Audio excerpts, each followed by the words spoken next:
আসসালামু আলাইকুম, আশা করি আপনারা সব ভালো আছেন। আরেকটা ভিডিও নিয়ে আসছি। আজকে ছুটির দিনে মিনা আলিফ সিনথিয়াকে নিয়ে একটু ঘোরাঘুরি করতে বাইরে হয়েছি, তো আপনাদের সাথে ভিডিওটা শেয়ার করবো ইনশাআল্লাহ। আপনারা লাস্ট পর্যন্ত দেখতে থাকুন, আপনাদের ভালো লাগবে ইনশাআল্লাহ। পুরনো জাতি রাষ্ট্রের মধ্যে একটি হলো ফ্রান্স। আসলে মধ্যযুগে বিউক এবং রাজপুত্রদের রাজ্যগুলো একত্র হয়ে একজন মাত্র শাসকের অধীনে একে ফ্রান্স গঠিত হয়। বর্তমান ফ্রান্সের পঞ্চম প্রজাতন্ত্র পর্যায়ে রয়েছে। আসলে 1958 সালের 28শে সেপ্টেম্বর এই প্রজাতন্ত্র যাত্রা শুরু হয়। আপনার রাজনীতিতে বলেন, আপনার সংস্কৃতিতে বলেন, ফ্রান্স কিন্তু অনেক অনেক পুরনো জাতি রাষ্ট্রের মধ্যে একটি হলো ফ্রান্স। আজকে আমরা যে পার্কটাতে আসছি, পার্কটা হচ্ছে 65 বছরের বেশি পুরনো। 1959 সালে এই পার্কটা এখানে প্রতিষ্ঠিত হয়। বনের মধ্যে প্রাকৃতিক কিছু সৌন্দর্য বা লীলাভূমি, ওটার মধ্যে পার্কটা প্রতিষ্ঠিত হয়। ফ্রান্সে আসলে ছোট বড় এরকম অনেক পার্ক আছে, তার মধ্যে সবচেয়ে পুরাতন এবং বৃহত্তম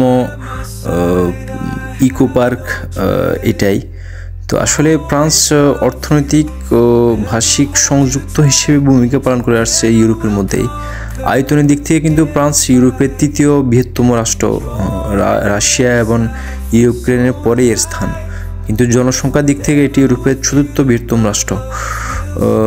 মূল ভূখণ্ডের বাইরে বিশ্বের বিভিন্ন অঞ্চলে এটি 10টি উপনিবেশ আছে, যার বেশিরভাগ প্রাক্তন ফরাসি সাম্রাজ্য থেকে পাওয়া যায়। ইতিহাস এবং ঐতিহ্য নিয়েই এই ফ্রান্স গঠিত। তারা আজকে এই পর্যন্ত আসছে, তাদের এই ইতিহাস এবং ঐতিহ্য সংস্কৃতি এগুলোকে আটকে রেখেই তারা আরও সামনের দিকে এগিয়ে যাচ্ছে।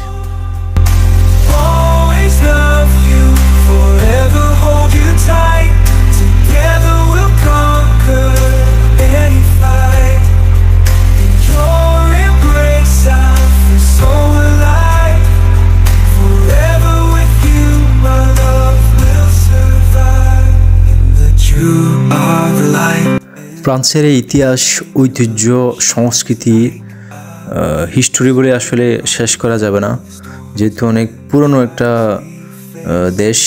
তাদের ঐতিহ্য সংস্কৃতি ওগুলাই তাদের আজকে একটা সম্পদ হয়ে দাঁড়াচ্ছে।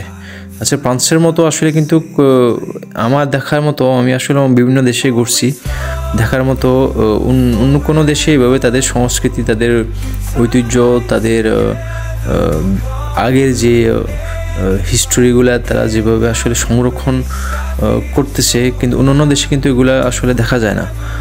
সেটা আসলে আমাদের বাংলাদেশে কিন্তু এগুলা যদি আমরা যদি ঠিকমতো সংস্কার এবং টেক কেয়ার করতে পারি, ইনশাআল্লাহ আমাদের সামনে আগামী প্রজন্মের কাছে আমরা এগুলা তুলে ধরতে পারি, তাহলে ইনশাআল্লাহ এই সংস্কৃতি, বাংলাদেশের সংস্কৃতি, ঐতিহ্য, ইতিহাস সারা বিশ্বের কাছে পৌঁছে যাবে ইনশাআল্লাহ। Your love shines like a beacon so bright through the storms and the trials we face. In your arms I find my safe place. Always love you forever.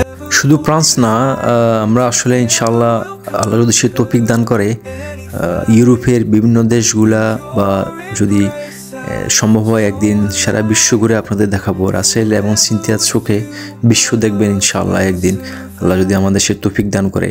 তাছাড়া ফ্রান্সের যে ঐতিহ্য, সংস্কৃতি, তাদের যে ইতিহাস আমাদের ভিডিওর মাধ্যমে, আমাদের ফেসবুকের মাধ্যমে ইনশাআল্লাহ আপনাদের সামনে তুলে ধরবো। আমরা সেই প্রচেষ্টায় চালিয়ে যাবো ইনশাআল্লাহ। With you by my side I have no dread. Always love you, forever hold you tight. Together park ঘুরতে ঘুরতে আমরা টায়ার্ড হয়ে গেছি, তো আজকে ঘোরাঘুরি মাঝখানে আজকে আইসক্রিম খাইতে যাবো, দেখি কি আইসক্রিম পাওয়া যায়। সবাই একেবারে টায়ার্ড।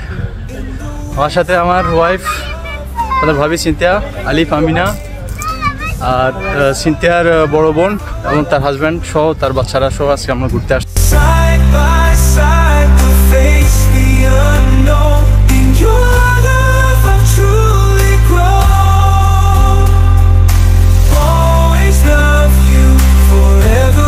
কি একটা দেশে ভাই, ছাগল দেখতেও এখন টাকা লাগে, দেখছেন?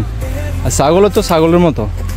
বাংলাদেশে যত হাটে ঘাটে বাজারে বাগানে যেরকম ছাগল দেখছি, এখানে ফ্রান্সেও এখন ছাগল দেখতেও টাকা লাগে। এই যে ছাগল দেখছেন, ফ্রান্সের ছাগল, এই যে ছাগল দেখছেন।